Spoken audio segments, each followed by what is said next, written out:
Hey guys, what's up? It's Carl here, back with another episode and continuing on the Apple train this week as they released 3 new products. We first had the MacBook Air, which I just dropped my very first video the other day, so I'll leave it linked up this way. They also had the iPad Pro, which I'm also working on a video. Stay tuned till next week. And of course, the more low-key one, which was their Mac Mini. This one wasn't as hyped. We only have a few little upgrades, so here's my unboxing and review of Apple's small and mini desktop.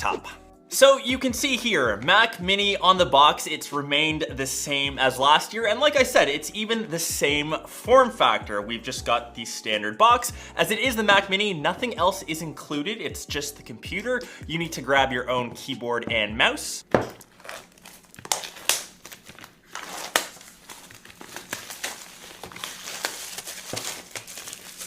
This guy actually slides out this way. So you can see the Mac Mini up top, and we will do some more ASMR magic.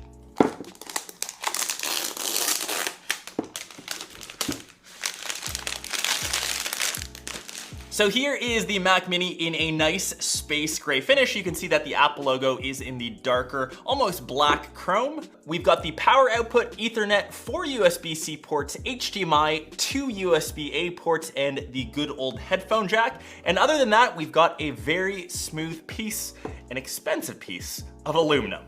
The rest of the box designed by California in Apple, very standard stuff. We've got our good old user manuals and unfortunately just standard white stickers we can get by. And we just have the good old power cable, and that is essentially the unboxing.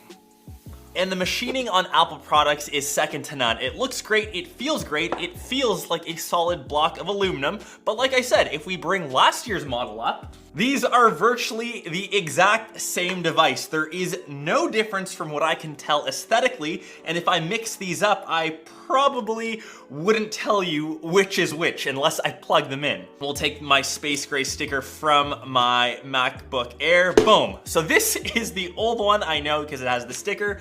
This is the new Mac Mini. So who is this device actually for, and what's changed this year? We now have double the storage in each of the models. I know it isn't anything too crazy. So the base end, which retails for $800, you now get 256 gigs of storage. The $1,100 one, that will start off at $512. They're also now made out of 100% recycled aluminum, just like a lot of their products. So that's always good, but essentially that is the Mac Mini. So I am technically able to review this guy as my last gen model that already had 256 gigs, and it's now the same device. So the Mac Mini is for someone that knows they're going to be sitting at a dedicated desk. As it is technically a desktop, the portability of this, even though you could stick this in a backpack, it doesn't have that same form factor as a laptop. You can't use it on a battery. When you compare this to, say, the MacBook Air, $800 versus $1,000, we have a fully mobile device. You can use this essentially anywhere. Yes, the Mac Mini does have better specs, but it also has the older chipsets. It's got the 8th gen Intel Core processors, whereas the new MacBook Air has the 10th gen. And I don't really think upping the storage to 256 makes a big difference anyways, because most people with dedicated desktops will end up having an external hard drive, stick one into the USB-C port, and you can get double, triple, quadruple the storage for half or a third of the price of what Apple is offering. With that being said, I still think there's a bit of value for Mac Minis. You do need extra peripherals, and I don't think everyone needs a dedicated, say, iMac to run in their setup. You do need to have a mouse, keyboard, and monitor. I'll go through some of my recommendations. For keyboard choices, I've kind of pulled 2. If you are in the Apple ecosystem, you may already have an iMac Pro, so this keyboard works totally fine.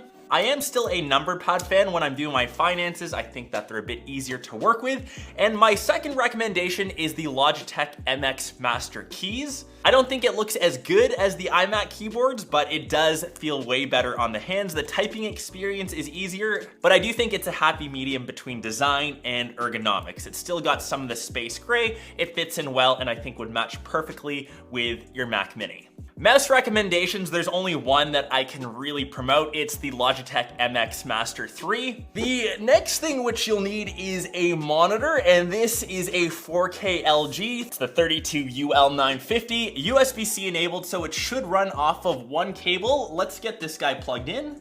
And within a couple clicks later, we've got the Mac Mini set up. So we're just running a very simple setup. We've got all the peripherals connected via Bluetooth. We've got the one USB-C cable, and we're rocking a 4K image on a 32-inch monitor. So everything looks really good. But like I said, for the Mac Mini, you really need to consider, are you solely sticking in a non-mobile setup? Will you always be at your desk? I would personally grab the MacBook Air, and if you already have a previous gen Mac Mini, like my good old stickered version, you don't need to upgrade to the 2020 model. Having that extra storage space isn't a reason in its own to upgrade. And everything that you can do on the Mac Mini, you can also do on the MacBook Air. So unless you have a baller monitor setup, you can also plug in your MacBook Air into that. I'm kind of trying to draw reasons why you should grab this device. And I guess you could run multiple to have extra processing power, but I think that's just becoming a bit overkill. But I do think there is still a niche market for the Mac Mini, and that's why we continue to see it being updated. Let me know your thoughts down below in the comments. Hopefully you guys enjoyed this review. Stay posted for my new iPad Pro video dropping in the next couple days, so make sure you sub to the channel, and I will catch the rest of you in hopefully that next episode. Peace and stay safe.